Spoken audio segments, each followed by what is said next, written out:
Makapangyarihan, iniutos mong pakinggan namin ang minamahal mong anak na iyong kinalulugdan.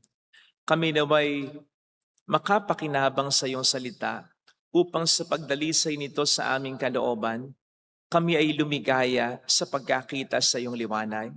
Sa pamamagitan ni Jesucristo, kasama ng Espiritu Santo, magpa sa walang hanggan. Amen. Sa unang pagbasa, isinasalaysay ang pagbabago ng tagbo ng buhay ni Abram na nagsisimula sa pagtawag sa kanya ng Panginoon upang lisanin ang kanyang bayan. Ang salita ng Diyos mula sa aklat ng Henesis. Noong mga araw na iyon, sinabi ng Panginoon kay Abram, "Lisanin mo ang iyong bayan, ang tahanan ng iyong ama at mga kamag-anak, at pumunta ka sa bayang ituturo ko sa iyo. Pararamihin ko ang iyong mga anak at apo at gagawin kong isang malaking bansa. Pagpapalain kita at mababantog ang iyong pangalan at magiging pagpapala sa marami. Ang sayo'y magpapala ay aking pagpapalain. Ngunit kapag sinumpa ka, sila'y aking susumpain. Ang lahat ng mga bansay, pihong ako'y hihimukin. Na tulad mong pinagpala, sila ay pagpapalain din." Sumunod nga si Abram sa utos ng Panginoon. Ang salita ng Diyos. Salamat sa Diyos. Poon pag-asa ka namin, pag-ibig mo'y aming hiling. Poon pag-asa ka namin, pag-ibig mo'y aming hiling. Panginooy tapat sa kanyang salita at maaasahan kanyang ginawa. Minamahal niya ang gawang matapat, ang pag-ibig niya sa mundo'y laganap. Poon pag-asa ka namin, pag-ibig mo'y aming hiling. Ang may takot sa Diyos ay nagtitiwala sa kanyang pag-ibig, ay kinakalinga, hindi babayaang sila'y mamamatay, kahit magtagutom sila'y binubuhay. Poon pag-asa ka namin, pag-ibig mo'y aming hiling. Ang ating pag-asa'y nasa Panginoon, siya ang sanggalang natin at katulong. Ipagkaloob mo na aming makamnin, o poon ang iyong wagas na pag-ibig. Yamang ang pag-asa'y sa'yo'y nasasalig. Poon pag-asa ka namin, pag-ibig mo'y aming hiling. Sa ikalawang pagbasa, ipinanawagan ni Apostol San Pablo ang ating pakikisa sa paghihirap dahil sa mabuting balita na inihayag ni Jesus na tagapagbigay ng buhay na walang hanggan. Ang salita ng Diyos mula sa ikalawang sulat ni Apostol San Pablo kay Timoteo. Pinakamamahal kong kapatid, makihati ka sa kahirapan dahil sa mabuting balita, sa tulong ng Diyos na nagliligtas at tumawag sa atin upang tayo'y maging kanyang bayan. Ito'y ginawa niya sa pamamagitan ni Kristo Jesus, hindi dahil sa ating mga gawa, kundi ayon sa kanyang layunin at kagandahang loob na inilaan sa atin bago pa magsimula ang panahon. Ngunit nahayag lamang ito nang dumating si Kristo Jesus na ating tagapagligtas. Nilupig niya ang kamatayan at inihayag ang buhay na walang hanggan sa pamamagitan ng mabuting balita. Ang salita ng Diyos. Salamat sa Diyos.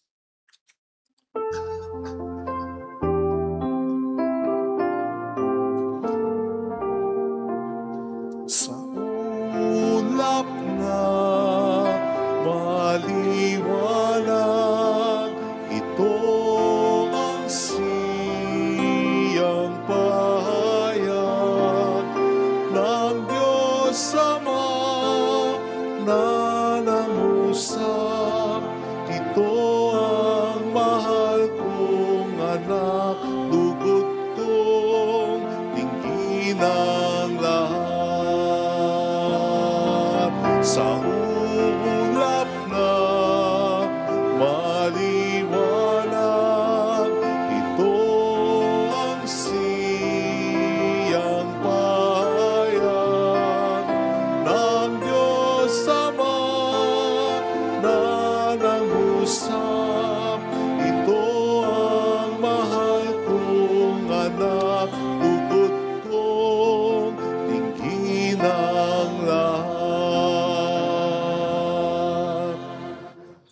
Sumainyo ang Panginoon. at sumaiyo rin. Ang mabuting balita ng Panginoon ayon kay San Mateo.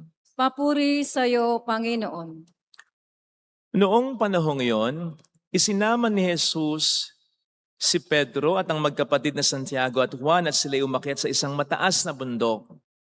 Samantalang sila'y naroon, nakita nilang nagbagong anyo si Jesus.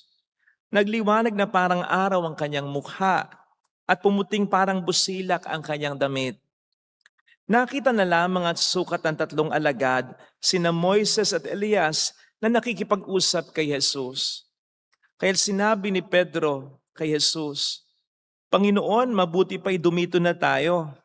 Kung ibig ninyo, gagawa ako ng 3 kubol.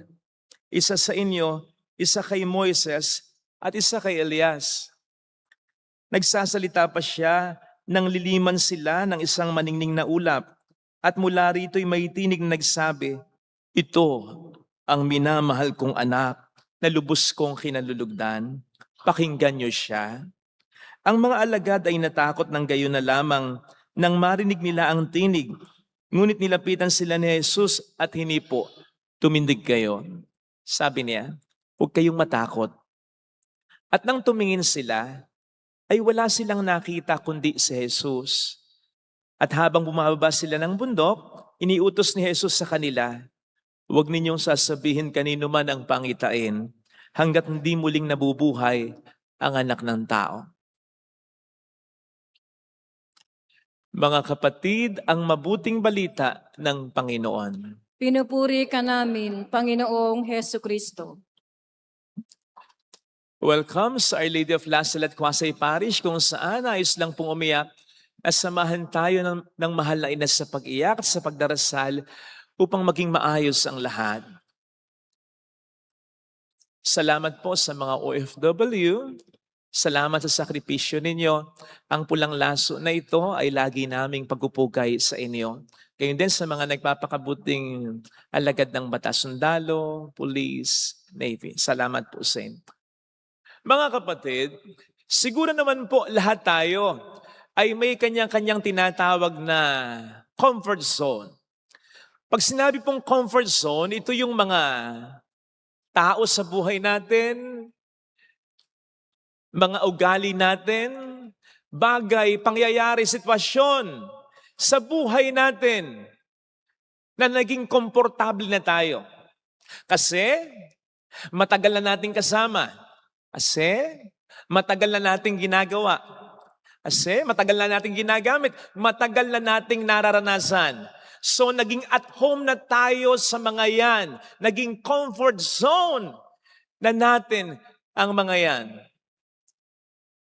Kaya ang hirap iwan.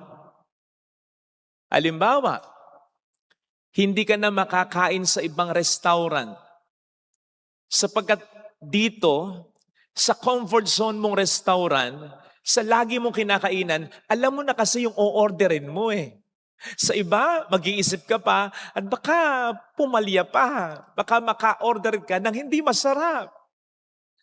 Halimbawa, sa mga may comfort zone sa kanilang trabaho, ayaw na nitong mag-apply for a higher position o mag-try ng new skills sapagkat naging comfort zone na nila yung trabaho nila. Yung iba, ayaw nang makipagkaibigan sa iba sapagkat ang naging comfort zone na nila ay ang isa o dalawang kaibigan nila. Still, may iba sa atin na nangangatwiran ng, ganito na ako eh. Ito na ako. Hindi na ako makapagbabago. Ibig sabihin, naging comfort zone na nila yung ugali nila. Sinasabi po natin ito mga kapatid sapagkat isa ito sa mga pinalulutang ng ating mga pagbasang napakinggan. Yung pagpapaalis sa atin ng Diyos mula sa ating mga comfort zone. Lalong-lalo na kung mga ito ay hindi na sa atin nakatutulong. Sa ating unang pagbasa ay narinig po natin ang pag-utos ng Diyos kay Abram na lisanin ang comfort zone niya. Ito yung lupain na kanyang ilakhan. Nandito ang kanyang pamilya. Nandito ang kanyang kabuhayan. Pinaiiwan ng Diyos sa kanya yan para pumunta sa isang lugar na hindi niya alam. Walang mapa. Walang timeline. Wala kang mapagtatanungan. Wala kang libro na po pwedeng maging reference man lang. O hindi ba? Napakahirap niyan. Napakahirap iwanan ang mga comfort zones para kay Abraham. Sa ating ebanghelyo, ganun din naman. Bago ang tagpo sa ebanghelyo na narinig ninyo, sinasabi na ni Kristo sa kanyang mga disipulo ang kanyang napipintong kamatayan. Siguradong ito'y nagbigay ng discomfort sa kanyang mga alagad. Now, eto na. Nagbagong anyo ang Panginoon. Naging puting-puti ang kanyang mukha, pati na ang kanyang damit. So much so na sinasabi na ito ay foretaste ng langit. Surely, ito yung nagbigay ng comfort sa kanila. Surely, ito yung nagbigay ng comfort zone sa kanila. Kaya nga, si Pedro ayaw nang umalis eh. Ang sabi ni Pedro kay Kristo, Panginoon, dito na lang tayo. Mahirap nga namang iwanan ang mga comfort zones natin. Alam po ninyo, hindi masama ang maging kontento. Pero nagiging masama ang maging kontento kung may improve pa tayo. Halimbawa, yung mga nagsasabi sa atin na, ganito na ako eh. Hindi na ako mababago. Para saan pat nabubuhay pa tayo? Mga kapatid, habang nabubuhay tayo, laging may room for improvement. Kung mabuti na tayo, mayroon pa tayong mas ibubuti. Lalong-lalo na kung may mga palso sa pag-uugali natin. Kailangan may mabago. Hindi masama ang mga comfort zones. Pero nagiging masama ito kapag ito'y nagiging hadlang na para hindi natin gawin ang mga gustong ipagawa ng Diyos sa atin at upang hindi natin maranasan ang mga gustong iparanas ng Diyos sa atin. Minsan nga daw ay mayroong hari na niregaluhan isang magandang agila. Ang problema, yung agila hindi marunong lumipad kasi pinalaki lang na nakatali sa sanga, pinapakain lang, hinihimas lang, pinapaliguan, gandun lang. Hindi tinuruang lumipad. Kaya ito na-receive ng hari. Iniutos niya na turuan itong lumipad. Pinaputol niya yung tali sa paa nito, pero hindi pa rin lumipad yung agila. Nagpatawag siya ng pinakamagaling na trainer ng mga ibon sa kanyang kaharian. Inutusan niya, paliparin mo yan. After few months, hindi pa rin lumipad. Ang sabi ng trainer, wala po talaga. Kahit anong gawin kong train sa kanya, pirmis lang siyang nakadapo sa sanga. Hanggang sa pinatawag na ng hari ang wise man sa kanyang kaharian. Inutusan niya ito, paliparin mo yan. Lo and behold, wala pang isang araw. Ang agila lumilipad na. Kaya tuwan-tuwa yung hari. Tinanong niya yung wise man, anong ginawa mo? Sumagot ang wise man, simple lang po. Pinutol ko lang po yung sanga kung saan ito laging nakadapo. Mga kapatid, we are born to fly. Nilikha tayo ng Diyos para lumipad sapagkat para sa atin, marami siyang mga matatayog at mga magagandang pangarap. Pero, kailangan nating lumipad. Kailangan nating umalis mula sa lagi nating dinadapuan. Ang mga ibon ay mahal ng Diyos, di kumukupas. Pero, hindi naglalagay ang Diyos ng bulate sa pugad ng ipon. Kinakailangan pa rin lumipad ng ipon at maghanap ng makakain nito. In fact, may mga studies na yung mga inahing ibon, tamang ninonorish nila yung mga inakay nila. Pero at one point, yung mga nanay na ibon, bibigyan ng discomfort yung kanyang mga anak kapag pwede nang lumipad. May nagsasabi pa nga na tinutulak ng inahing ibon ang kanyang anak kapag pwede nang lumipad pero ayaw pa rin lumipad eh. Kasi kinakailangan nilang tumayo sa kanilang sariling mga paa. Kinakailangan nilang umalis sa kanilang pugad upang sila ay makalipad. Kasi unlimited ang possibilities kapag sila'y nakakalipad. Ganon din dapat tayo. Kailangan umaalis tayo sa ating mga comfort zones upang magawa natin ang mga dapat ipagawa sa atin ng Panginoon at ang mga dapat iparanas sa atin ng Panginoon. So ang tanong, baka matagal na tayong hindi lumilipad? Baka matagal na tayong hindi nagbabago? Bakit ayaw nating magbago? Bakit ayaw mong mag-aral? Sa mga nag-aaral, bakit ayaw mong mag-aral ng mabuti? Naging komportable ka na sa sitwasyon mo. Bakit ayaw mong magbanat ng buto? Sa mga may trabaho na, okay. Pero bakit ayaw mong pagbutihin lalo ang trabaho mo? Bakit ayaw nating mag-venture sa negosyo?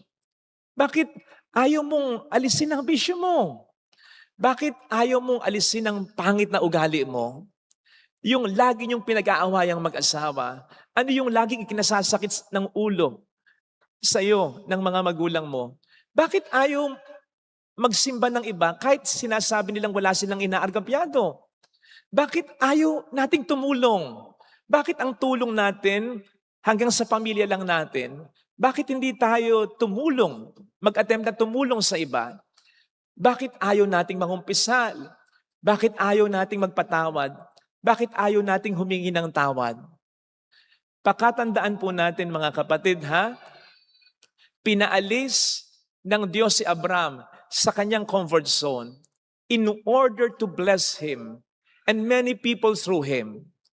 And so imagine, yung mga blessings na pinapalampas natin, hindi lang para sa atin, kundi para sa mga tao sa buhay natin, just because nananatili tayo sa mga comfort zones natin. Sabi ko nga nung nakaraang linggo, kung tayo lang ang sisirain ng demonyo, edi sige, patukso na tayo. Kung ayaw nating umiwas sa tukso, edi patukso na tayo. Kung tayo lamang ang sisirain ng demonyo. Pero alam natin, hindi lamang tayo, kundi yung mga tao sa buhay natin ang gusto niyang sirain. Therefore, mas lalo tayong dapat umiwas sa tukso. Hindi lang para sa sarili natin, kundi para sa mga tao na pupwede ring masira dahil sa atin. Ngayon, sasabihin ko naman, kung tayo lang naman ang mabe-bless ng Diyos, edi sige, huwag na tayong pa-bless. Huwag na tayong umalis sa ating mga comfort zone. Kung tayo lang pala ang gusto niyang i-bless. Pero ngayon sinasabi sa atin ng ating mga pagbasa, hindi lang tayo ang gustong i-bless ng Diyos kung aalis tayo sa ating mga comfort zones. Pati na mga tao sa paligid natin, lalong-lalo na ang pamilya natin. Kaya, mas dapat tayong umalis sa ating mga comfort zones. Again, imagine yung mga nami-miss nating blessing. And that should give us discomfort. Diyan tayo dapat maging uncomfortable, realizing that we've been missing the better kind of life God wants for us and for the people in our lives. Bakit? Ayaw nating umalis sa ating mga comfort zone. Bakit ayaw nating umalis sa ating pagdadapo sa mga sanga na matagal na nating dinadapuan? Natatakot tayo? Baka mag-fail tayo? Baka we will fall short? Baka tayo ma-disappoint? Tandaan po natin, stepping out of our comfort zone ay pagpapakita ng pananampalataya natin sa Panginoon natin. Yun ang ginawa ni Abraham sa ating first reading. At yun din ang ginawa ng ating Panginoon sa ating gospel reading, sa kaniyang napipintong kamatayan at pagpapakasakit sa krus. Kaya, the moment we step out of our comfort zone, mula doon, aalalayan na tayo ng Panginoon. Hindi na niya tayo bibitawan sapagkat ang pag-alis natin sa ating mga comfort zone ay pagpapakita ng ating pananampalataya sa Kanya. At kapag ang Diyos ay ating kasama, sigurado may mangyayaring maganda. Hindi nagsisi si Abraham sa pag-alis niya sa kanyang comfort zone. Hindi nagsisi si Moises nang tawagin siya ng Diyos, bagamat 40 years na siyang may sariling buhay na siya, nakapag-asawa na siya, may anak na siya. Pero binunot siya ng Diyos mula sa kanyang comfort zone para palayain ang mga Israelita. Hindi nagsisi si Esther para iligtas niya ang mga kapwa Hudyo niya. Hindi nagsisi ang mga alagad nang iwanan nila ang kanilang comfort zone at sumunod kay Kristo. Isa lang naman ang nagsisi, pero ibang klaseng pagsisisi. Si Judas, bakit? Hindi siya nakapaghintay. Hindi siya nakapaghintay ng mangyayaring maganda. Dulot ng pag-alis nila sa comfort zone nila at pagsunod kay Kristo. Pero yung mga alagad na nakapaghintay, nakita nila ang magandang bunga ng pag-alis nila sa comfort zone nila. Hindi sila nagsising talaga. Hindi naman siguro nakalipad agad yung agila. Kahit na isang araw lang nakalipad ito, sigurado ko bumagsak pa rin ito sa mga unang try na paglipad. Pero ang punto, nakalipad. Sapagkat mula sa pagkakadapo sa sanga, mas naging malaya siya. Ganon din ang mangyayari sa atin. Maaaring sa mga unang bahagi, ma-disappoint tayo, ma-frustrate tayo, pero sa huli, siguradong hindi tayo magsisisi. Sapagkat ang Diyos ang siyang nakakakita ng ating pananampalataya. Ang sabi ko nga po sa isang OFW na nag-confide sa akin ng ganito, ang concern niya kasi, hindi naintindihan ng kanyang anak yung mga pagkakataon na wala siya sa kanilang pamilya. Kasi nga, kinakailangan niya magtrabaho sa abroad. Sabi ko nga sa kanya, ano kaya kung wag ka nang pumunta ng abroad para maramdaman ng anak mo na kaya siya nakapag-aaral dahil sa pag-abroad mo. Na kaya siya nakakakain ng masarap dahil sa pag-abroad mo. Na kaya siya may magandang cellphone dahil sa pag-abroad mo. Sa inis ko nga, nasabi ko na sa kanya yun. Pero sabi ko, tuloy mo lang. Tuloy mo lang ang pag-alis mo sa comfort zone mo para mabigyan ng comfort ang mga mahal mo. Sapagkat darating yung pagkakataon, ang Diyos ang siyang magpapaunawa sa kanila ng sakripisyo mo. Ang basa ko nga po dito sa ating gospel reading, sa pagbabagong anyo ng Panginoon na ipinakita ng Panginoon ang kanyang napipintong kaluwalhatian pagkatapos ng kanyang kamatayan, para bang pinapakita ng Diyos dito sa mga alagad ni Jesus.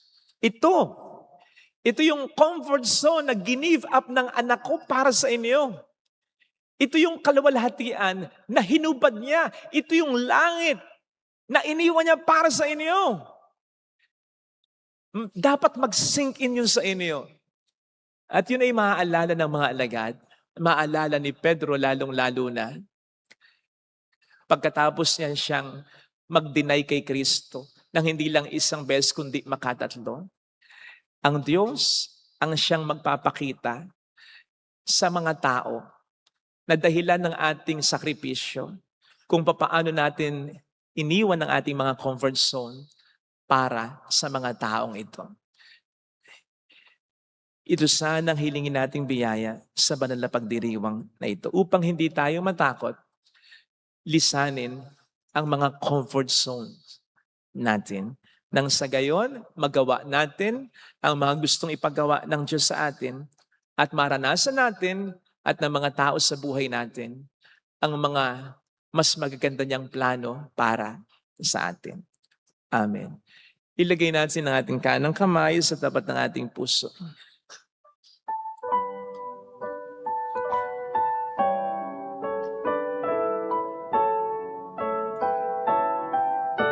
Awitin natin.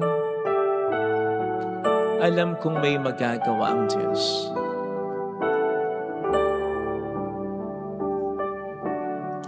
Alam kong Ay magagawa. nagiging dahilan para hindi ko magawa ang gusto mong ipagawa sa akin. Na nagiging dahilan din para hindi ko maranasan ang mga blessings na gusto mong iparanas sa akin at sa mga tao sa buhay ko, lalong-lalo na sa pamilya ko. Tulungan mo akong magkaroon ng sapat na pananampalataya para lisanin ito. Kahit na hindi ako sigurado, kahit na natatakot ako, kahit na mahirap para sa akin, tulungan mo ko na gawin kung ano ang kalooban mo. Mayroong magandang mangyayari sa iyo. Mayroong Sa comfort zone mo, sigurado ka. Sigurado ka sa kalkulasyon mo. Pero ang lahat ay hindi mo pa rin kontrolado. Bakit hindi mo ipaubaya ang sarili mo sa Diyos? Hindi ka sigurado. Pero siya ang siguradong mag-aakay, mananatili para sa iyo.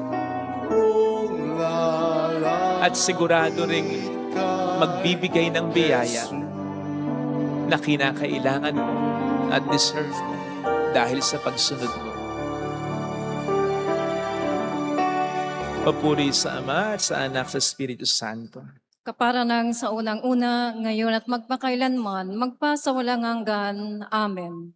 Sumasampalataya ako sa Diyos amang makapangyarihan sa lahat. Na may gawa ng langit at lupa. Sumasampalataya ako kay Kristo, isang anak ng Diyos, Panginoon natin lahat. Nagkatawang tao, siya lalang ng Espiritu Santo, ipinanganak ni Santa Mariang Birhen, pinagpakasakit ni Poncio Pilato, ipinako sa krus na matay ni Libing, nanaog sa kinaroroonan ng mga yumao. Nang may 3 araw na buhay na magmuli, umakyat sa langit, nalululpok sa kanan ng Diyos amang makapangyarihan sa lahat. Doon nagmumulang paririto at hukom sa nangabubuhay at nangamatay na tao.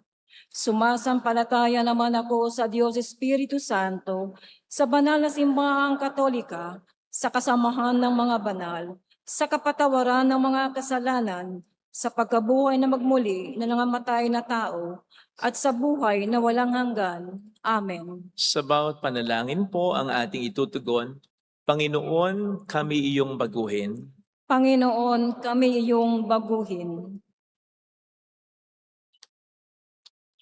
Para sa simbahang inuusig at nagdurusa dahil sa paghahayag ng mabuting balita upang ang pagbabagong anyo ni Jesus ay maging bukal ng pag-asa at lakas ng loob.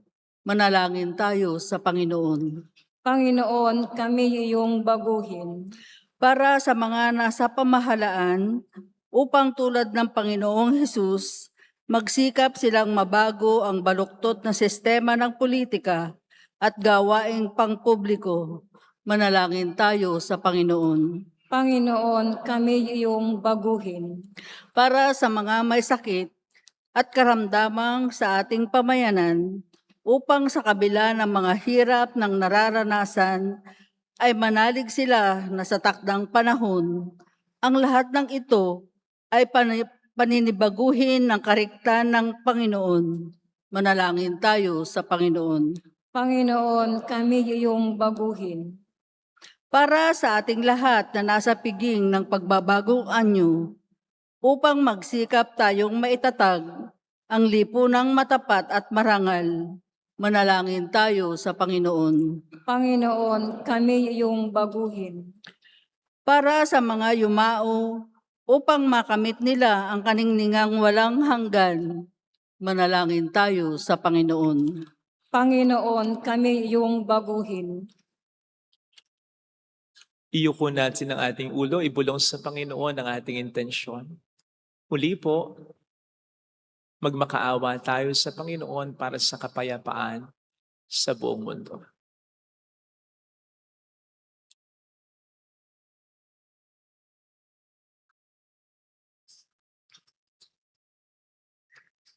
Amang makapangyarihan, pakinggan mo ang daing ng iyong sambayanan. Sa panahong ito ng Kwaresma, mapagbago nawa ang aming puso at kalooban ng liwanag ng pagbabagong anyo ng iyong anak na si Jesucristo. Kasama ng Espiritu Santo, magpa sa walang hanggan. Amen. Mag-aalay po.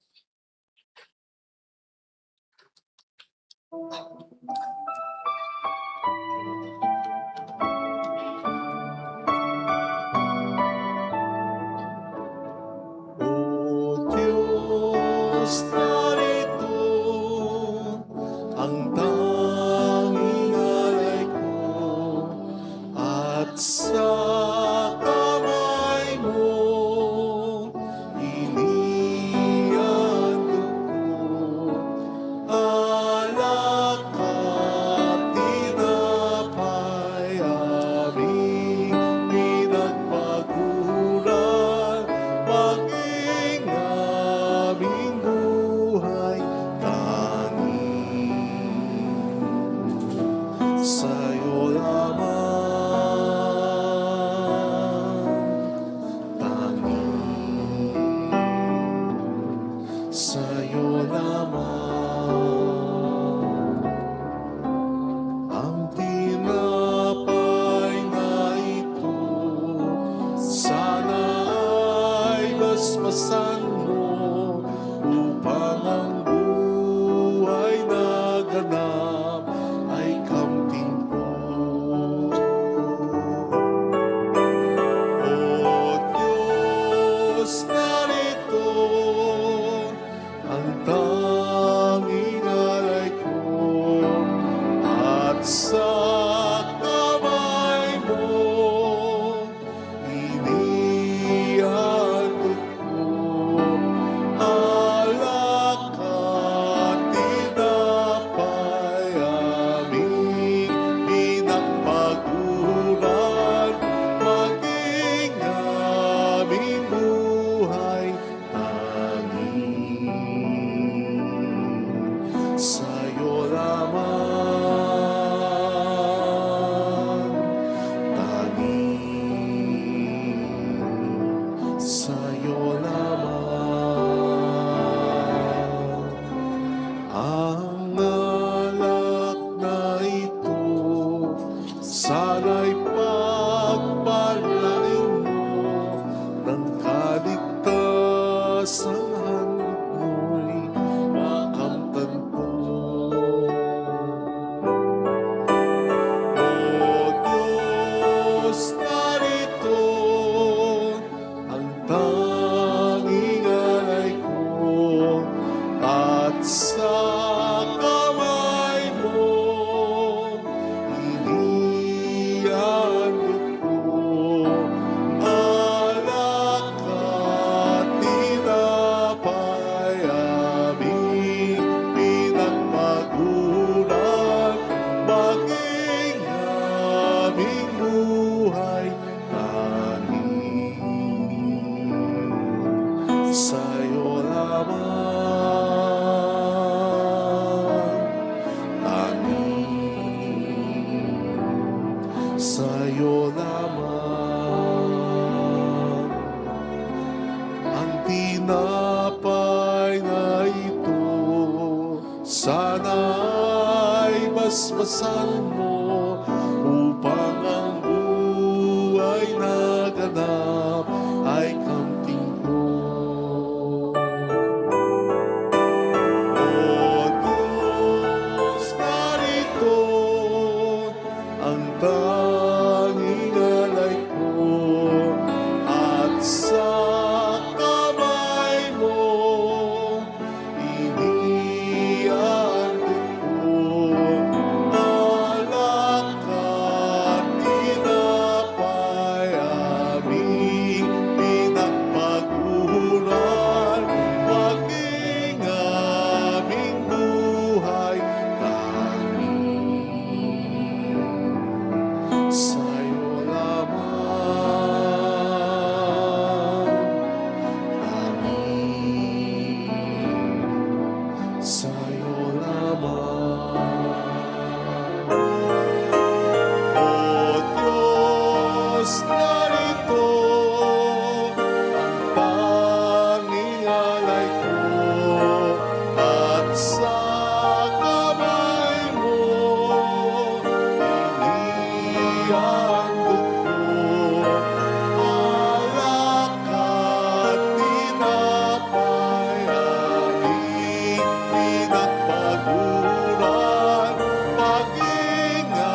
sa iyo.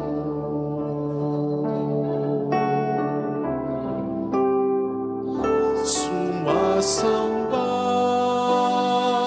sumasamo, maghahandog sa ngalan mo, pagkat sa'yo ay nadama ang pagmamahal ng Ama.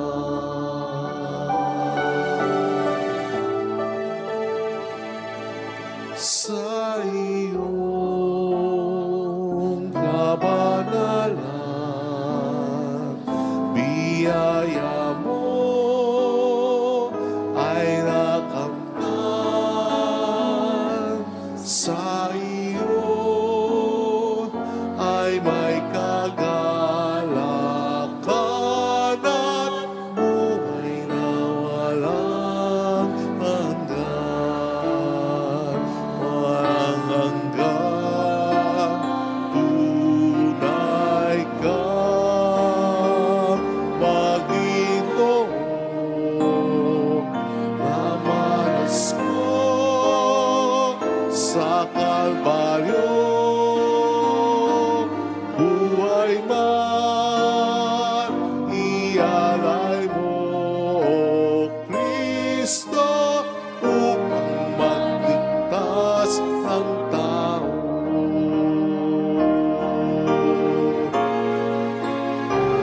Sumasamba, sumasamo, maghahandog sa ngalan mo, pagkat sa'yo ay nadama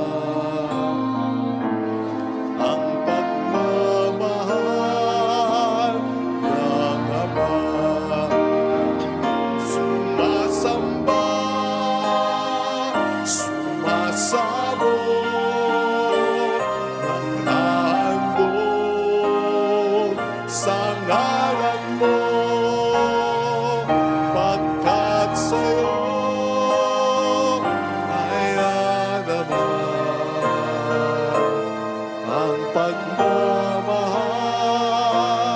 ng Ama. Pagkat sa'yo nadama ang pagmamahal ng Ama.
Manalangin tayo upang ating handog ay maging kalugod-lugod sa Diyos amang makapangyarihan.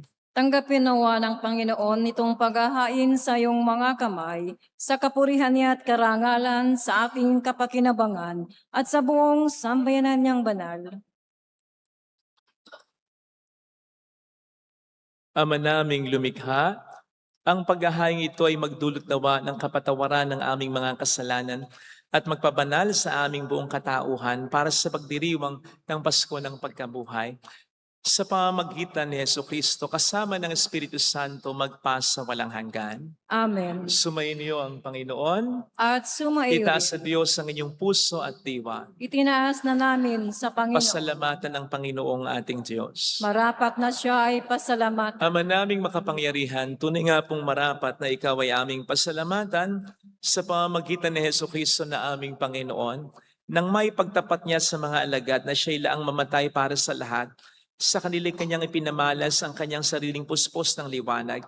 Ang iyong mga utos at mga propeta ay pawang mga tagapagpatunay niya sa pagkakatalagang para sa kapwa ay magdusa upang akayin ng lahat sa pagkabuhay na maligaya. Kaya kaisa ng mga anghel na nagsisiawit ng papuri sa iyo ng walang humpay sa kalangitan, kami nagbubunyi sa iyong kadakilaan. Santo, Santo, Santo, Panginoong Diyos ng mga hukbo, napupuno ang langit at lupa ng kadakilaan mo. Hosana sa kaitaasan. Pinagpala ang naparirito sa ngalan ng Panginoon. Hosana sa kaitaasan.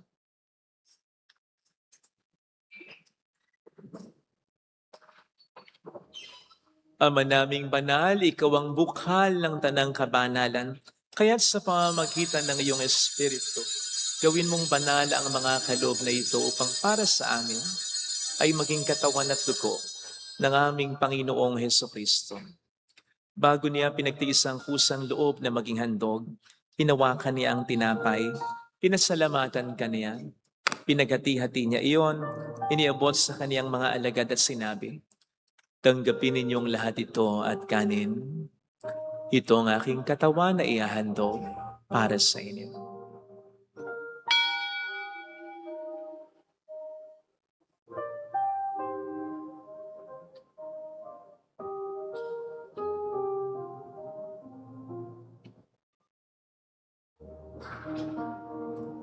Gayun din naman ang matapos ng hapunan, hinawakan niya ang kalis, muli kaniyang pinasalamatan.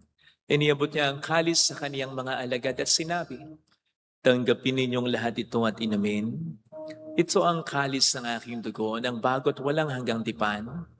Ang aking dugo na ibubuhos para sa inyo at para sa lahat, sa ikapagpapatawad ng mga kasalanan.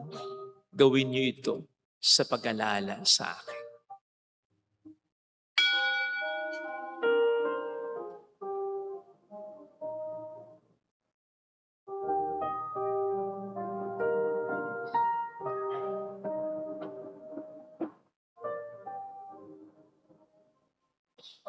Ang misteryo ng ating pananampalataya.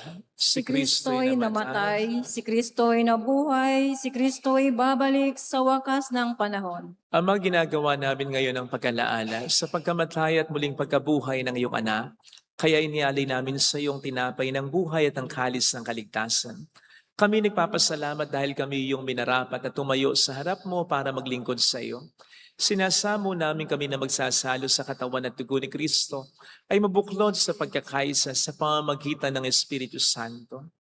Ama, lingapin mo ang iyong simbahang laganap sa buong daigdig. Puspusin mo kami sa pag-ibig. Kaysa ni Leon na aming Papa, ni Dennis na aming Obispo at ang Tanang Kaparian, alalahanin mo mga kapatid naming nahimlay nang may pag-asang sila'y muling mabubuhay, lalo na po sana ang aming mga ipagdarasal. Pagdasal natin ang ating mga kakilalang yumao. Kaawaan mo sila at patuloyin sa iyong kaliwanagan.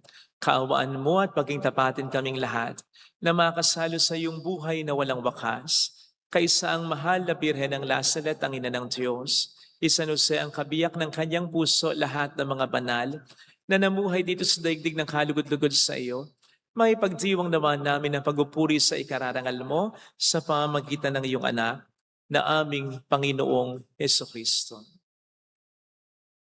sa pamamagitan ni Kristo, kasama niya at sa Kanya, ang lahat ng parangal at papuri ay sa iyo, Diyos Ama, makapangyarihan, kasama ng Espiritu Santo, magpasa walang hanggan.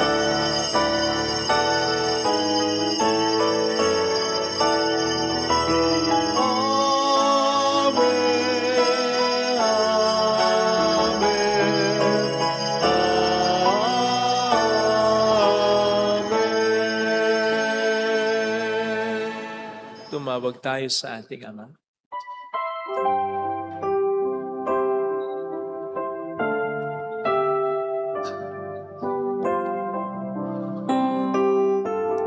Ama namin, sumasalangit ka, sambahin ang ngalan mo, magpasa amin ang kahiyan mo, sundin ang loob mo dito sa lupa para ng sa langit.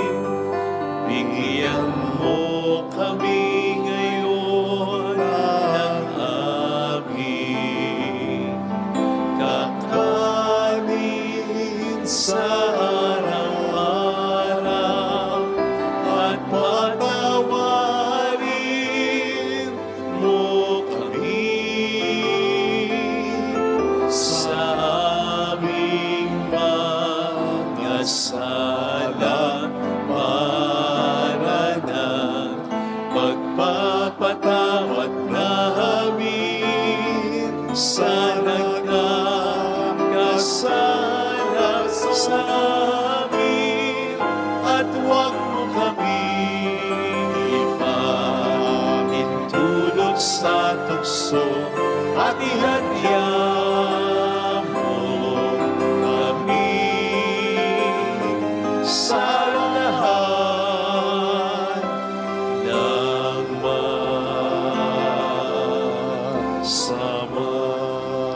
Inilig namin kami adya sa lahat ng masama, pagkalooban ng kapayapaan araw-araw, iligtas sa kasalanan, samantalang aming pinaghahandaan ang dakilang araw ng pagpapahayag ng tagapagligtas naming si Heso Kristo. Sapagkat iyo ang kaharian, ang kapangyarihan at ang kapurihan magpakailanman. Amen. Panginoong Heso Kristo, sinabi mo noon, sinasabi mo rin sa amin ngayon, kapayapaan ang iniiwan ko sa inyo, ang aking kapayapaan ang binibigay ko.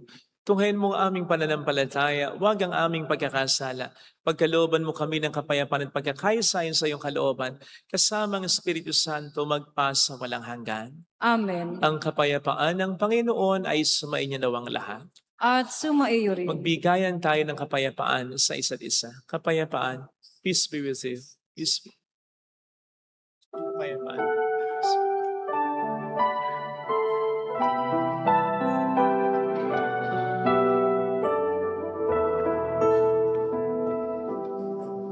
Kordero ng Diyos na nag-aalis ng mga kasalanan ng sanlibutan, maawa ka sa amin.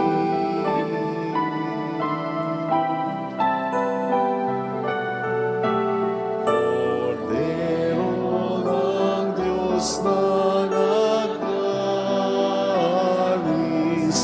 ng mga kasalanan ng sanlibutan, maawa ka sa amin.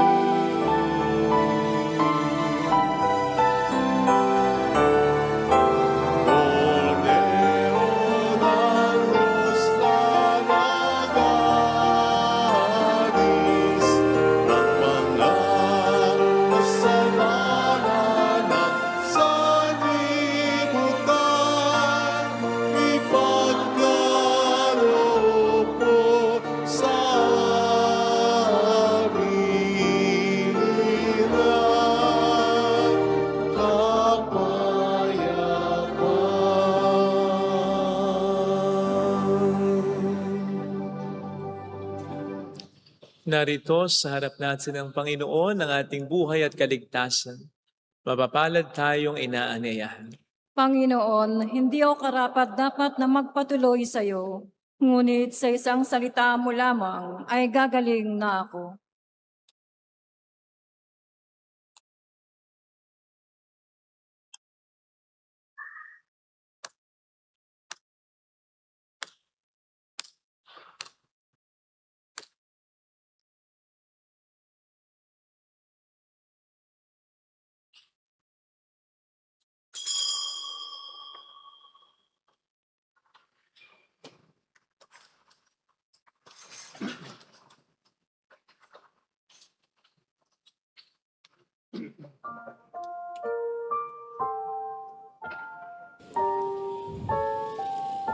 Panalangin para sa espiritual na pakikinabang.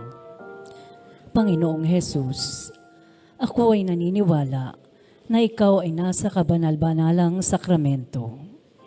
Iniibig kita ng higit sa lahat at ninanasa kong tanggapin ka sa aking kaluluwa. Sapagkat sa mga sandaling ito, hindi kita matatanggap sa sakramento. Tumuloy ka sa espiritu sa aking puso. Niyayakap kita na parabang naririto ka na. Inaalay ko ng buong buo ang aking sarili sa iyo. Huwag mong hayaang mawalay ako sa iyo. Amen.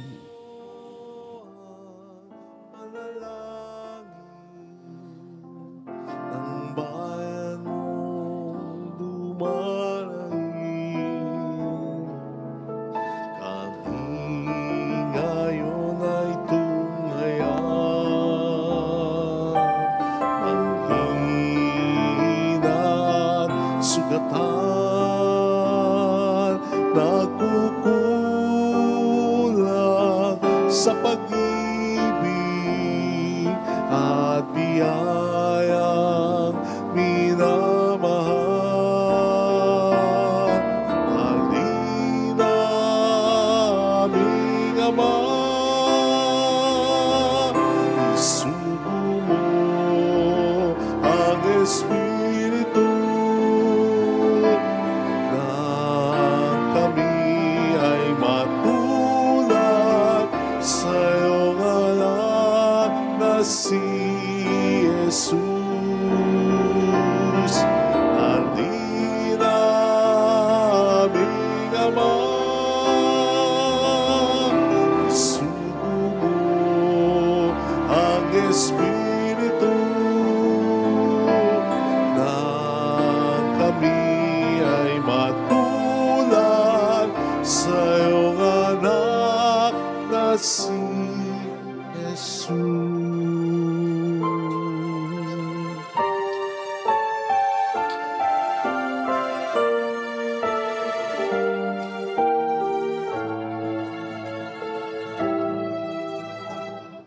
Pagkatao namin ay baguhin, puso namin ay pag-alabin, na ang mundo ay mabago. Buhay nito'y alay sa'yo. Halina, aming Ama, isugo mo ang Espiritu nang kami ay matulad sa iyong anak na si Jesus. Halina, aming Ama, isugo mo ang Espiritu nang kami ay matulad sa iyong anak na si Jesus. Halina, aming Ama, isugo mo ang Espiritu nang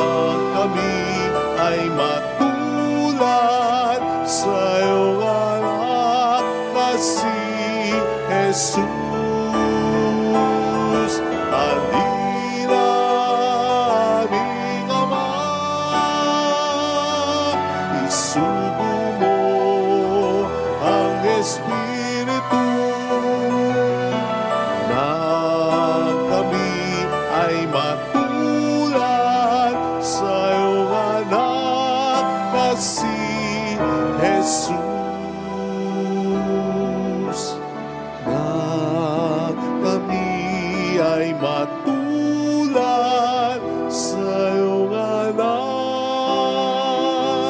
na si Jesus.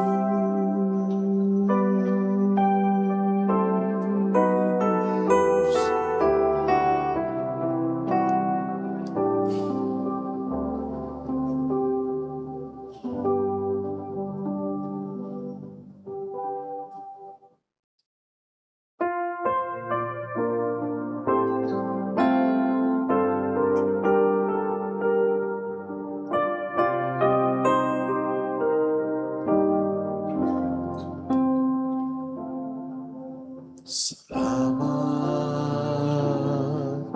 sa iyo, aking Ama. Salamat sa iyong mga likha. Salamat sa liwanag ng araw at buwan. Salamat sa iyo, Diyos. Salamat sa buktong mong anak. Salamat sa iyong pagliligtas. Salamat sa buhay na walang hanggan. Salamat, salamat sa iyo.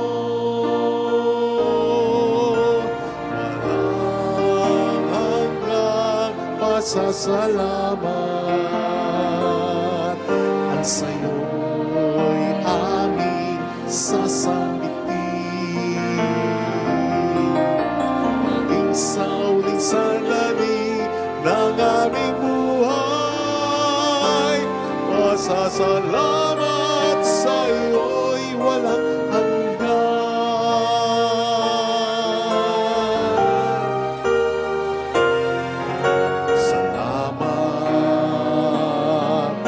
Sa buhay kong ito, salamat at ako'y binago. Salamat sa walang hanggang pag-ibig mo. Salamat, salamat sa'yo. Walang hanggang pasasalamat at sa'yo'y aming sasabihin. Maging sa uling sandali ng aming buhay, pasasalamat sa'yo'y walang hanggan. Walang hanggang pasasalamat at sa'yo'y aming sasamitin. Maging sa uling sandali ng aming buhay, pasasalamat sa'yo'y, pasasalamat sa'yo'y, pasasalamat sa'yo'y walang hanggan.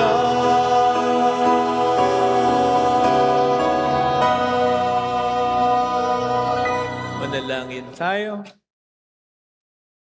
Ama naming mapagmahal, kaming pinapakinabang mo sa dakilang pagliliwanag sa bagong anyo ng iyong anak ay tumatanaw ng utang na loob sa iyo, sapagkat kahit ngayon pa man sa lupang ibabaw, pinapagsasalo mo na kami sa kariktan ng kalangitan sa pamamagitan ni Jesucristo, kasama ng Espiritu Santo magpa sa walang hanggan. Amen. Holy God, Holy Mighty One, Holy Immortal One, Have mercy on us and on the whole world. Holy God, Holy Mighty One, Holy Immortal One. Have mercy on us and on the whole world. Holy God, Holy Mighty One, Holy Immortal One. Have mercy on us and on the whole world. Jesus, King of Mercy, We trust in you. alalahanin.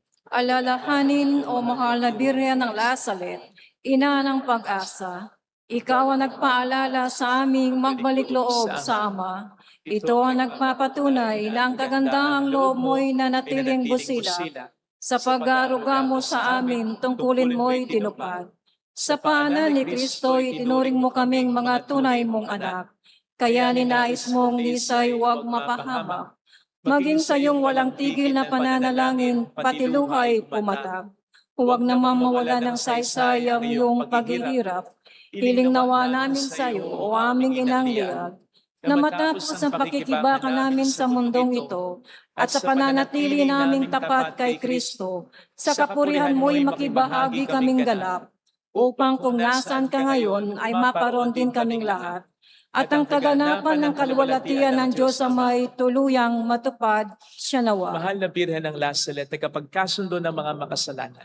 Ipanalangin mong walang patid kaming mga dumudulog sa iyo. Marami pong salamat sa inyong pakikiisa, sa pagsuporta rin ninyo sa ating religious store, Trinity na Crown, sa mga nag-aari ng alkansya, sa pag-share ng ating mga live masses tulad nito. Lahat po ng ito kasama ng mga tumutulong sa atin sa iba't ibang panig ng mundo ng Pilipinas, then through our GCash and bank account, lahat po ng ito ay nagiging dahilan para ma-maintain natin ang simbahan, ma-promote natin ang devotion sa Our Lady of Lasalet, at syempre makatulong tayo sa iba't ibang mga nangangailangan. Kaya maraming salamat po sa inyong walang sawang pagtulong at pagtitiwala. Salamat po. Wala pong papalakpak pagkatapos ng misa, lalo na ngayong panahon ng Kwaresma. Salamat po. Muli po, patuloy nating ipagdasal ang kapayapaan sa buong mundo. Okay? So, seryoso po itong nangyayari ngayon. Seryoso po ito. Maaring hindi natin ramdam, pero hintayin pa ba nating maramdaman natin? Napakaseryoso po nito. Kaya sana pagsama-samahin natin, magkaisa tayo sa pananalangin. Napakadelikado po nung nangyayari ngayon. Yan. Siyempre, nandun yung pagtitiwala sa Panginoon, pero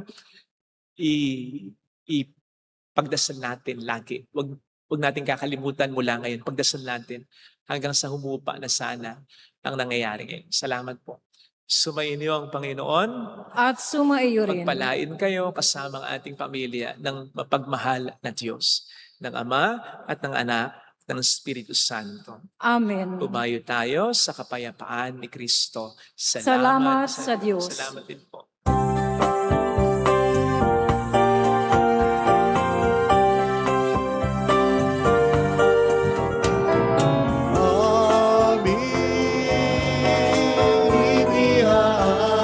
Iniaalay ang pag-ibig na walang kapatan.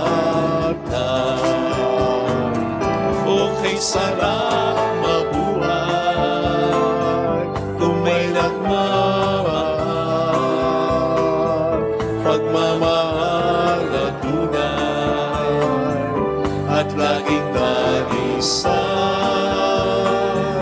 Ang Birhen kong umibig ay walang siramis,